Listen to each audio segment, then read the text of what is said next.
Hi guys, कैसे हैं आप सब लोग। आई होप आप सब लोग बढ़िया होंगे। और अगर नहीं हो और ये वीडियो देखने आए हो तो आई थिंक इस वीडियो को देखने के बाद तो बढ़िया हो जाओगे, क्योंकि बहुत सारे स्टूडेंट्स की क्वेरी रहती है कि हम सीए फाइनल एससीएमपी को कैसे पढ़ें। मतलब कई बार 40 नंबर लाना भी डिफिकल्ट हो जाता है। और आई थिंक बहुत सारे जो यहाँ पे वीडियो देख रहे होंगे वो ज़्यादातर वही होंगे, या तो जिनका फर्स्ट अटैम्प्ट होगा, जिनका अटैम्प्ट लग चुका है, तो मतलब उनको एक बहुत डर सा बैठा हुआ है कि कॉस्टिंग को कैसे करें। और अगर आपने पिछले 2-3 पेपर पैटर्न देखे हों तो आपको पता चलेगा कि कॉस्टिंग तो 70 to 80 मार्क्स थ्योरी आ रहा है। तो मतलब अब किस तरह से पढ़ना चाहिए, क्योंकि हम पेपर दे रहे हैं और अटैम्प्ट लगे जा रहा है, 40 भी नहीं आ रहे। मतलब ऐसा हाल हो रखा है जैसे ग्रुप 1 में ऑडिट का पेपर देने के बाद होता है। तो मैंने काफ़ी सारी चीज़ें नोट कर रखी हैं, मैं आपको बताऊंगा। और आप अपना कॉपी पेन लेकर बैठें, और मतलब मैं जिस भी सीक्वेंस में जैसे भी बताता जाऊंगा, सीक्वेंस मैटर नहीं करती, बट मेनली ये मैटर करता है कि मैं आपको जो जो पॉइंट्स बताऊंगा, आप बहुत सारे ऐसे पॉइंट्स होंगे आप लिंक करने वाले, और बहुत सारे ऐसे क्वेश्चंस होंगे जो आप शायद इस वीडियो में ढूंढने आए होंगे, और मैं आपको उन सबके आंसर्स दे दूंगा फटाफट से। तो सबसे पहले हम आ जाते हैं रिसेंटली एक क्वेरी जो मतलब मेरे से 2-3 लोगों ने कॉल करके पर्सनली कंसल्टेंसी पे पूछी। तो वो ये थी कि जैसे अब हम पढ़ रहे हैं कॉस्टिंग, और अगर हमारा अभी क्लासेस भी कंप्लीट नहीं हुई तो हमें किस तरह से पढ़ना चाहिए, या हमें मटेरियल कौन सा रेफर करना चाहिए, या हमें रिवीजन कैसे करनी चाहिए। तो मैं सबसे पहले आपको इसी क्वेश्चन का जवाब दे देता हूँ। तो देखो क्या है कि कॉस्टिंग में क्या होता है, मैंने जब कॉस्टिंग करा था तो मैंने यूट्यूब से ही कर लिया था कम्प्लीटली। अब मैं आपको बताता हूँ कॉस्टिंग आपको किस तरह से करना है, आपका टाइम सेव हो। देखो, अगर आपने बैच ले लिया तो कोई बात नहीं, अब तो आपको रिवीजन वीडियो से यूट्यूब से ही करना है। और अगर आपने बैच नहीं लिया है, या आपने बैच परचेज किया हुआ है लेकिन आपने क्लासेस नहीं देखी हैं, तो मैं आपका टाइम सेव करवा देता हूँ। आप क्या करो, सबसे पहले कॉस्टिंग के लिए, जैसे अब कॉस्टिंग का पेपर क्या है कि लास्ट के 2-4 अटेम्प्ट से ना थ्योरी पेपर आ रहा है बहुत ज़्यादा। मतलब पेपर में 3 में से 2 घंटे तो आप बैठ के सिर्फ थ्योरी लिख रहे होते हो, केस स्टडीज़ बहुत आती हैं पेपर में। तो अब क्या होता है कि आप जब पेपर देने जा रहे हो तो सॉरी, मैं क्या बोल रहा हूँ, पेपर देने जा रहे हो, आई थिंक हमें इस बारे में बात करनी है कि आपको मटेरियल कौन सा रेफर करना है। तो मैं आपको बताता हूँ, कॉस्टिंग में आप थ्योरी के लिए रेफर करें अतुल अग्रवाल का, अतुल अग्रवाल की रिवीजन वीडियोस, और आप रेफर करें संकल्प कांस्तिया सर की रिवीजन वीडियोस। एक सीए मोनीश कानबार हैं, उनकी रिवीजन वीडियोस आपको रेफर करनी है, आप कर सकते हैं। मतलब उनकी मैंने पर्सनली नहीं देखी है, लेकिन सुना है कि उनके रिव्यूज़ अच्छे हैं, और उनकी एक रिवीजन बुक भी आती है, और ऑब्वियसली उनकी रैंक थी तो वो बहुत अच्छा ही पढ़ाते होंगे। तो ठीक है, मतलब हर टीचर अच्छा ही पढ़ाता है, तो आप रेफर कर सकते हैं। बट मेनली मैं आपको बताता हूँ मैंने कैसे किया था। मैंने अतुल अग्रवाल सर की रिवीजन वीडियोस देखी थी, मैंने संकल्प कांस्तिया सर की रिवीजन वीडियोस देखी थी, और उसके अलावा मैंने जो प्रैक्टिकल क्वेश्चंस थे वो एक सीए निकिता वैद्य मैम हैं उनसे कर लिए थे। सीए निकिता वैद्य मैम ने हर एक चैप्टर के ऊपर मल्टीपल वीडियोस बना रखी हैं, और हर वीडियो के अंदर उन्होंने मतलब हर एक क्वेश्चन या हर एक टॉपिक को एक अलग अलग छोटी छोटी वीडियो में मतलब समझा रखा है उन्होंने। तो आपके लिए वो बहुत ही बढ़िया रहेगा।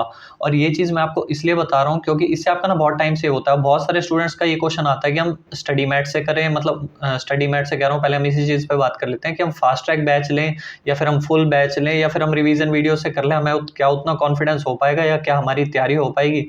देखो क्या होता है यार, तुम कुछ भी पढ़ रहे हो तो सबसे मेन चीज़ पता है क्या मैटर करती है, कि तुमने टॉपिक पढ़ लिया, तुम्हें समझ में आ गया, कंसेप्ट तुम्हें क्लियर हो गया, उसके बाद तुम्हारे क्वेश्चंस हो रहे हैं स्टडी मैट के, तुम आरटीपी सॉल्व कर पा रहे हो, तुम पास्ट पेपर सॉल्व कर पा रहे हो, तुम्हें तो वही सेटिस्फेक्शन चाहिए होती है ना कि तुम्हारा क्वेश्चन हो जाए। अब ये तो है नहीं कि तुम्हें एक 3 घंटे की रिवीजन वीडियो देख के ही समझ में आएगा, या फिर तुम एक 30 मिनट की रिवीजन वीडियो से भी कर सकते हो। तो तुम्हें अल्टीमेटली आंसर ये चाहिए होता है कि तुम्हें कंसेप्ट समझ में आना चाहिए। और रिवीजन वीडियोज मैं आपको बता दूं, हम जो लास्ट के 1.5 डेज होते हैं उसमें भी तो यार रिवीजन वीडियो ही देख के जाते हैं ना। तो तुम्हें ऐसा क्यों लगता है कि रिवीजन वीडियो से नहीं हो पाएगा? यार होगा, बिल्कुल होगा, रिवीजन वीडियो से बहुत अच्छे से हो पाएगा। तो अब हम इस चीज़ को ज़्यादा लंबा नहीं खींचते, तो मैं आपको बता देता हूँ रिवीजन वीडियोस मैंने आपको बता दी किस टीचर की रेफर करनी है, क्वेश्चंस आपको किस टीचर के करने मैंने आपको बता दिया। जहाँ तक मटेरियल की बात रही, अब आपको ये सब करना कैसे है, रिवीजन वीडियोस तो आप यूट्यूब से देख लोगे, मटेरियल जो आपको रेफर करना है ना, सिर्फ स्टडी मैट रेफर करना है, मैं आपको बता रहा हूँ। और स्टडी मैट ना सिर्फ इसलिए रेफर करना है कि स्टडी मैट के बाहर जाने की कोई ज़रूरत नहीं है। एक आरटीपी है जो आपको करनी है, केस स्टडी डाइजेस्ट हो गया, उसमें से 8-10 केस स्टडी जो किसी भी टीचर की देख लेना, किसी ने इंपॉर्टेंट मार्क करवा रखी होंगी, वो आपको करनी है, करो, नहीं करनी मत करो, जैसे आपको ठीक लगे आप वैसे कर लो। 8-10 केस स्टडी कर लेना कि आपको थोड़ा सा कॉन्फिडेंस रहे कि पेपर में किस तरह से घुमा फिरा के क्वेश्चन आ सकते हैं, ठीक है। अब मैं आपको एक चीज़ बताता हूँ कि स्टडी मैट से करना क्यों इनफ है। अब बहुत सारे टीचर्स होंगे, जैसे संकल्प कांस्तिया सर हैं, कोई भी टीचर है, उसके बहुत सारे स्टडी मैट के अलावा ना प्रैक्टिकल क्वेश्चंस होते हैं। जैसे मैं आपको बताता हूँ, 1-2 आपके चैप्टर हैं, फॉर एग्जांपल स्टैंडर्ड कॉस्टिंग है। स्टैंडर्ड कॉस्टिंग से याद है, स्टैंडर्ड कॉस्टिंग तो मैं छोड़ के जाता था, आप भी छोड़ के जा सकते हो यार। पेपर 120 नंबर का होता है, उसमें आपको 120 नंबर में से वैसे तो 10 नंबर का ही आता है स्टैंडर्ड कॉस्टिंग, पर अगर 20 नंबर का भी आ गया तो भी आपको क्या ही फर्क पड़ रहा है ना। मतलब 100 नंबर का पेपर तो तब भी बचा आपके पास, और अगर आपके 100 में से भी आप उसे लेस करते हो तो यार 80-90 नंबर का पेपर भी अटेम्प्ट करके आओगे तो भी एग्जाम्शन बहुत आराम से आ जाएगी। तुम 80-90 नंबर का पेपर तो अच्छे से लिख के आओ ना, एग्जाम्शन तो अपने आप आ ही जाएगी। तो हम बात कर रहे थे, जैसे मैं आपको 1-2 चैप्टर्स बता रहा हूँ, एक डिसीजन मेकिंग का चैप्टर है, एक ट्रांसफर प्राइसिंग का चैप्टर है। अब ये 2 चैप्टर क्या है कि डिसीजन मेकिंग और ट्रांसफर प्राइसिंग, इसमें आप अदर टीचर्स के क्वेश्चन बैंक उठाओगे ना तो आपको 50-50, 60-60 क्वेश्चन देखने को मिल जाएंगे। मतलब डिसीजन मेकिंग में इतने क्वेश्चन भरे हुए हैं, ट्रांसफर प्राइसिंग में इतने सारे क्वेश्चन दे रखे हैं, और आप पिछले पेपर उठा के देख लो तो आपको समझ में आ जाएगा कि यार ये तो मतलब क्वेश्चन आ ही नहीं रहे, मतलब पेपर में तो कुछ नया ही क्वेश्चन बन के आता है, तो फिर हम इतने 50-50 क्वेश्चन की प्रैक्टिस करके ही क्यों जा रहे हैं। और आप पिछले पेपर उठा के देखो तो आपको पता चलेगा, जब 80 नंबर का पेपर थ्योरी आ रहा है तो हम क्यों लगे हुए हैं प्रैक्टिकल क्वेश्चन बार बार करने में। तो कोई फायदा नहीं प्रैक्टिकल क्वेश्चन इतने सारे करने का, बस स्टडी मैट पे फोकस रखो, स्टडी मैट में थ्योरी अच्छे से करो यार। और मैं आपको इस चीज़ को बताता हूँ, थ्योरी से रिलेटेड एक चीज़ की थ्योरी आप कैसे अच्छे से कर सकते हो। अब ये वो वैसी थ्योरी नहीं है कि हाँ, जैसे फॉर एग्जांपल अब पेपर में ऐसे नहीं आएगा कि बेंचमार्किंग है तो बेंचमार्किंग की टाइप लिखो, तो आप सोच के चले गए कि अच्छा 7 या 8 टाइप थी, उनके मैंने निमोनिक्स बना लिए तो हो गया पेपर में। अब वहाँ पे वो क्या करते हैं ना, वो केस स्टडी देते हैं पेपर में, तुम उठा के देखो पिछला पेपर, वो केस स्टडी देते हैं पेपर में, और पेपर देने के बाद फिर वो उसमें क्या करते हैं कि बेंचमार्किंग की 2-4 टाइप तो अंदर ही डाल देंगे क्वेश्चन में, और क्वेश्चन में डालने के बाद तुम्हें कहते हैं कि इनको एक्सप्लेन करो बैठ के। अब कैसे एक्सप्लेन करोगे तुम, तो अब वो एक्सप्लेन तो तभी कर पाओगे ना जब तुमने थ्योरी बहुत अच्छे से पढ़ी होगी, समझी होगी, और समझने के बाद उसके शॉर्ट में की पॉइंट्स जो होते हैं वो अंडरलाइन किए होंगे या लिख के करी होगी प्रैक्टिस। क्योंकि मैंने पर्सनली कॉस्टिंग की थ्योरी लिख के प्रैक्टिस करी थी और तभी मेरे अच्छे मार्क्स आए थे। ऑल्दो मेरी एग्जाम्शन तो नहीं आए, तो मैं आपको कोई गारंटी नहीं दूंगा कि 60 मार्क्स कैसे आ सकते हैं, क्योंकि एक अपना थ्योरी लिखने का भी तरीका होता है और पेपर अटैम्प्ट करने का तरीका होता है। और मैं स्टैंडर्ड कॉस्टिंग भी छोड़ के गया था, बट मेरे 50+ मार्क्स बहुत ईजिली आए थे, और मैं कोई टेंशन नहीं लेके गया ज़्यादा कॉस्टिंग में, क्योंकि मेरे को पता था कि जितना मैं करके जा रहा हूँ बहुत अच्छे से करके जा रहा हूँ, और थ्योरी में बहुत अच्छे से समझ के और रिटर्न प्रैक्टिस करके जा रहा हूँ। तो और कुछ नहीं भी मिला तो एटलीस्ट मेरे को 2-3 पॉइंट पता है, जो मैं मेन पॉइंट लिख आऊंगा, उनको 2-4 लाइन में ऐसे ही थोड़ी बहुत बकचोदी मार के एक्सप्लेन कर दूंगा, और उसमें जो मेन पॉइंट्स जो होंगे, की पॉइंट्स होंगे, उनको अंडरलाइन कराऊंगा वहाँ पे, तो वो नंबर देते हैं वहाँ पे। तो मेरे कहने का ये मतलब है कि आप सोच रहे होगे कि यार हम तो मतलब, और क्या कहते हैं, ये ग्रुप 2 में डीटी होता है, आईडीटी होता है, हम तो इसमें भी क्वेश्चंस के ऑडिट कर जाते हैं, तो हम कॉस्टिंग में बैठ के थ्योरी क्यों लिखें। भैया लिखनी पड़ेगी, क्योंकि कॉस्टिंग का पेपर ही थ्योरी आ रहा है, और थ्योरी जब तक आप लिख के नहीं करोगे ना, या ये सोचोगे कि नहीं पढ़ के हो जाएगा, मैं की पॉइंट्स भी नहीं लिख के करता, तो फिर वहाँ पेपर में जब एक अटैम्प्ट लगेगा ना, फिर दोबारा से ही सोचोगे कि अब कैसे इंप्रूव करना, तो अब लिख के कर लो।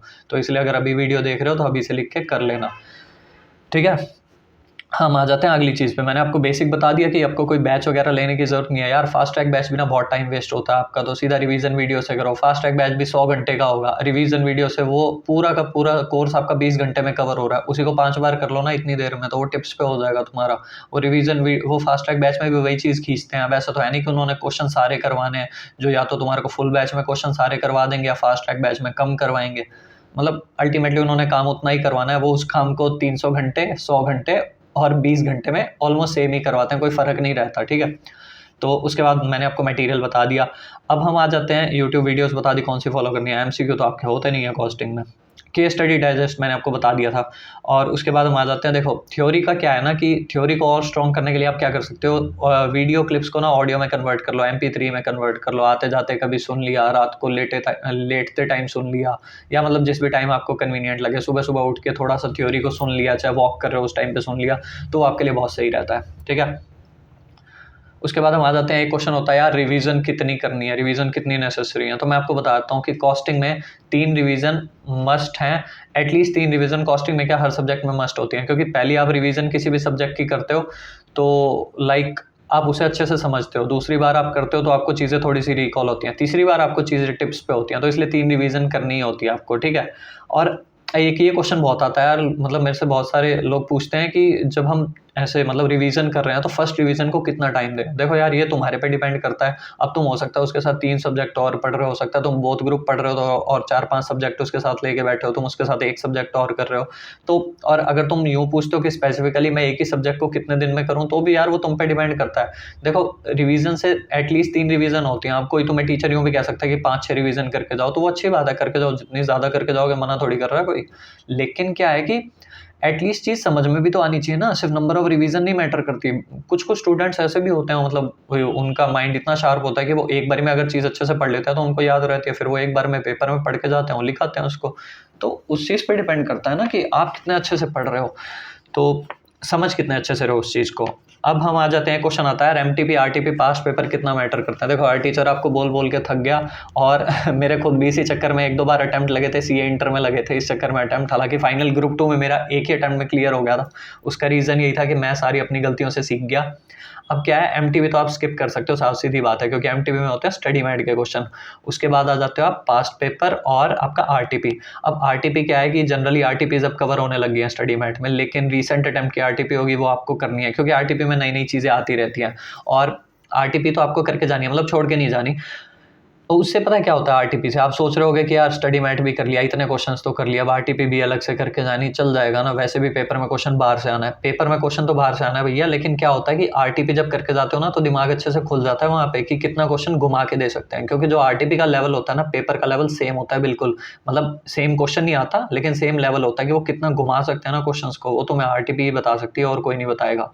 और पास्ट पेपर अपना देख के जाओ कि पास्ट पेपर में ये देख के जाओ कि पेपर किस तरह का आ रहा है, पेपर का पैटर्न क्या है, किस चैप्टर से ज़्यादा पूछा जा रहा है, किस तरह का आ रहा है। एक चीज़ और मैं बता दूं किस तरह का आ रहा है, ऐसे एबीसी एनालिसिस है तुम्हारा। 2-3 चीज़ें ऐसे हैं ना जिसमें अतुल अग्रवाल या किसी का भी ना एबीसी एनालिसिस फॉलो मत करना, मतलब 2-3 सब्जेक्ट्स में, खासकर कॉस्टिंग में। अब कॉस्टिंग में क्या है कि अभी रिसेंटली 1-2 दिन पहले ही कोई मेरे को बता रहा था कि अतुल अग्रवाल ने बताया कि आप लाइक कॉस्टिंग में ना उसको 3rd नंबर पे रखना, जो वो आपका बजटरी कंट्रोल वाला चैप्टर है, तो मतलब सी कैटेगरी में रखना उसको। अब एक्चुअल में होता क्या है कि आप उस चैप्टर को सी कैटेगरी में रख लोगे, लेकिन फिर क्या होगा ना, पेपर में आप देखो तो उसमें से थ्योरी आती है जनरली बजटरी कंट्रोल में से, और जो थ्योरी आती है ना वो ऑलमोस्ट हर अटेम्प्ट में आती है। तो जब उसके वो 5-7 नंबर बहुत इजीली आप सिक्योर कर सकते हो, तो उस थ्योरी को आप सी कैटेगरी में रख के जाते हो ना, फिर आपके दिमाग में ही रहता है कि चलो स्किप हो गया ना तो कोई बात नहीं। तो ऐसे चैप्टर को ए कैटेगरी में रखना होता है। और आप पिछले पेपर उठा के देख लो, 80-80 नंबर की तो थ्योरी आ रही है पेपर में, तो पेपर में बैठ के थ्योरी तो लिखनी है। अब तुम थ्योरी भी छोड़ जाओगे क्या, तुम उसको बजटरी को छोड़ के जाओगे और स्टैंडर्ड तुम करने में लगे रहते हो कि भैया स्टैंडर्ड करना है, प्रैक्टिकल क्वेश्चन क्या पता सेम आ गया तो। अरे भैया सेम आ गया, पेपर तो 120 नंबर का आ रहा है यार, तुम स्टैंडर्ड कॉस्टिंग के पीछे इतनी हाथ धो के पड़ जाते हो, छोड़ो ना उसको, 100% सिलेबस करके क्यों जा रहे हो। मतलब मेरी सीए इंटर में भी एग्जाम्शंस रही हैं 3-4 सब्जेक्ट में, सीए फाइनल में भी 3-4 सब्जेक्ट में रही हैं, तो मैं ऐसे ही तुमको नहीं बता रहा, मैं एग्जाम्शन तभी आती हैं जब तुम सिलेबस लिमिटेड करके जाते हो और अच्छे से करके जाते हो। अब वो अलग बात है, अब तुम रैंक के लिए प्रिपेयर कर रहे हो या उसके लिए, तो मुझे नहीं पता भैया, मैंने तो एक अटेम्प्ट करके दिए हैं, लेकिन हाँ मेरा ग्रुप 2 एक ही अटेम्प्ट में निकला है फाइनल का, तो मैं तुम्हें बहुत अच्छे से बता सकता हूँ कि एग्जाम्शन चाहिए तो जरूरी नहीं कि 100% सिलेबस करके जाना। 80 नंबर का पेपर अटेम्प्ट करके आओगे उसमें भी एग्जाम्शन आ जाएगी, और पेपर में कौन सा 20 नंबर का आ रहा है वो। तो मैं बह गया था भावनाओं में। अब हम आगे चलते हैं।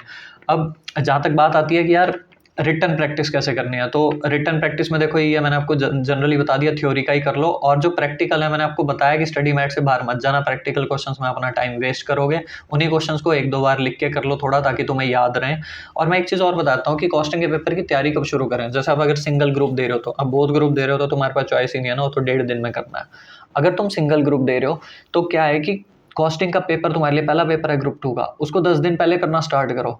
बहुत सारे स्टूडेंट्स क्या करते हैं, लास्ट में ऐसे गोल बना लेते हैं, 5 दिन पहले करेंगे, 6 दिन पहले करेंगे पेपर से, और उसे खत्म कर देंगे उतने में, और फिर एक आधा दिन उनका इधर उधर हो जाता है, बीमार हो जाते हैं या सिलेबस नहीं कंप्लीट हो पा रहा, फिर वो पैनिक कर जाते हैं। अब पहला पेपर उनका अच्छा नहीं गया, अगले 3 पेपर भी खराब कर लेते हैं, कहते हैं ग्रुप तो निकलना नहीं, अब क्या ही करेंगे बाकी पेपर पढ़ के, और एग्जाम्शन भी नहीं आती लगती, मतलब इस तरह सोचते हैं। तो मैं तुम्हें बता रहा हूँ, पहले पेपर को 10 दिन दो। अब ये नहीं कह रहा मैं कि 10 दिन पूरा कॉस्टिंग ही पढ़ना है, 10 दिन दो मतलब 10 दिन पहले स्टार्ट कर दो, 5-5, 6-6 घंटे कॉस्टिंग करो, 1-1, 2-2 घंटा और सब्जेक्ट्स करते रहो। उससे क्या होगा कि तुम्हारे बाकी सब्जेक्ट्स भी अच्छे चलते रहेंगे, तुम्हारी और सब्जेक्ट्स के प्रोविजंस भी अच्छे से रिवाइज कर लोगे, और कॉस्टिंग जब 10 दिन पहले स्टार्ट कर दोगे ना, तो अगर 5 दिन में भी खत्म होगा ना, तो एक टेंशन फ्री रहोगे कि मेरे को कॉस्टिंग आता है, तो मैं पहला पेपर तो बढ़िया से एकदम फाड़ देंगे, ठीक है। तो इसलिए 10 दिन पहले ही करना उसको। अब एक अमेंडमेंट की बात कर लेते हैं, थोड़ी बहुत अमेंडमेंट्स आती है, मुझे नहीं पता इस अटेम्प्ट में कितनी अमेंडमेंट आई हैं कितनी नहीं, तो लेकिन जो भी अमेंडमेंट्स आती हैं खासकर थ्योरी में, या कोई भी प्रैक्टिकल एस्पेक्ट भी किसी क्वेश्चन का चेंज होता है, किसी में फॉर्मूला है कुछ भी चेंज होता है, तो भाई जरूर करके जाना। ग्रुप 2 की अमेंडमेंट्स बहुत इंपॉर्टेंट होती हैं, जिस अटेम्प्ट में जो भी अमेंडमेंट होती है वो हमेशा आ जाती है उसमें, मतलब फटाफट से आ ही जाती है अमेंडमेंट। ग्रुप 2 की अमेंडमेंट नहीं रुकती, 1 की अमेंडमेंट एक अटेम्प्ट छोड़ के आ जाती है, लेकिन ग्रुप 2 की अमेंडमेंट सेम अटेम्प्ट में आती है, ठीक है। मैं तुम्हें 1-2 बढ़िया सी एग्जाम के टिप्स दे देता हूँ साथ में। उसके बाद आगे कुछ और चीज़ें भी हैं वो भी डिस्कस करूँगा, ठीक है। एग्जाम की 1-2 बढ़िया सी टिप्स ये हैं कि भैया जो भी क्वेश्चंस की सीक्वेंस है ना कभी नहीं मैटर करती। क्वेश्चन 1 करना है 1 करो, 2 से स्टार्ट करना है 2 से स्टार्ट करो, किसी क्वेश्चन के लिए जगह छोड़ने की जरूरत नहीं है। अब मान लो क्वेश्चन 2 में 3 पार्ट है, क्वेश्चन 3 में 3 पार्ट है। अब ये नहीं है कि क्वेश्चन 2 का तुम्हें ए आता है तो क्वेश्चन 2 के बी और सी के लिए जगह छोड़ दो। क्वेश्चन 3 का बी पार्ट आ रहा है, सीधा क्वेश्चन 2 के ए के बाद क्वेश्चन 3 का बी पार्ट लिखो, सीधा सीधा करते जाओ। मतलब ये बेस्ट टेक्निक सिर्फ इसलिए होती है, इससे पेपर में बहुत कॉन्फिडेंस बिल्डअप होता है। मतलब तुम पहले 1 घंटे में ना 30 से 40 नंबर का पेपर ऐसे फटाफट से कर लेते हो कि तुम्हें जो क्वेश्चन का जो भी पार्ट आता है ना उसे पहले कर दो, बस लाइन छोड़ने की कोई ज़रूरत नहीं है, कुछ नहीं करना, जो सीक्वेंस में दिल करे कर दो, बस अच्छे से रेफर कर दो क्वेश्चन नंबर। उससे क्या होता है कि तुम्हें ही कॉन्फिडेंस आ जाता है कि यार अगर तुम्हारा 50 नंबर का पेपर पहले 1-1.5 घंटे में हो गया तो तुम्हें लगता है कि यार अब तो अगले 1-1.5 घंटे में और 50 नंबर करना, और तुम्हारा 60 नंबर का पेपर हो गया तो तुम्हें लगता है यार एग्जामिशन जितना पेपर तो कर लिया, मतलब 60 में से 40 तो आ ही सकते हैं ना, तो अब मैं जितना भी पेपर करूंगा अगले एक बचे हुए घंटे में वो मेरे लिए बोनस होगा। तो आई थिंक ये बहुत आपको बूस्टअप करता है और पेपर में यही चीज़ ज़रूरी होती है, रेदर देन आप वहाँ पे बैठ के क्वेश्चन नंबर देखो या ये सोचो कि जो नहीं आ रहा मैं उस क्वेश्चन को बनाऊं। अरे जो आता है पहले वो कर लो भैया, नहीं तो वो भी छूट जाएगा तुम्हारा, ठीक है। उसके बाद हम आ जाते हैं कि रिवीजन ड्यूरिंग 1.5 डे। हाँ, अगर तुम्हारा 1.5 डे ही बचा है तो भी बेटर यही होता है, पहले अपनी थ्योरी पहले कर लो, उसके बाद अपना प्रैक्टिकल थोड़ा बहुत जो देखना हो देख लेना।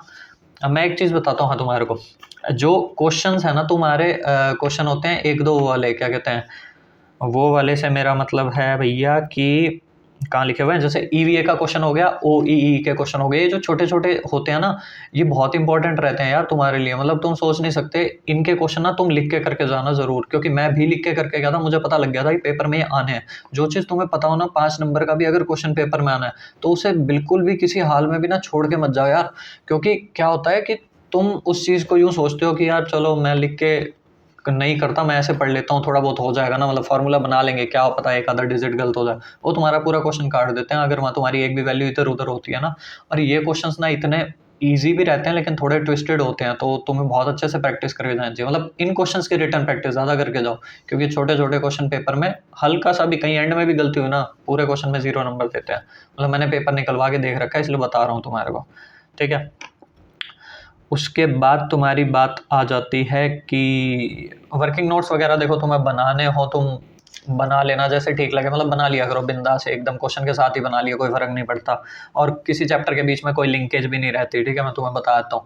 और देखो तुम्हें ये है कि यार कॉस्टिंग को ना थोड़ा स्टडी मैट से ही पढ़ना तो ज़्यादा बेटर है, किसी और की थ्योरी बुक या कुछ रेफर करोगे फिर कोई चीज़ मिस हो जाएगी तो फिर तुम सोचते रहोगे। एक स्टडी मैट में ही बहुत अच्छे पैटर्न से लिखा हुआ है, उसी को रेफर करो तो तुम्हारे लिए बहुत अच्छा रहता है। केस स्टडी डाइजेस्ट मैंने तुम्हें थोड़ा बहुत बता ही दिया था, एक्स्ट्रा क्वेश्चंस करने की कोई नीड है नहीं।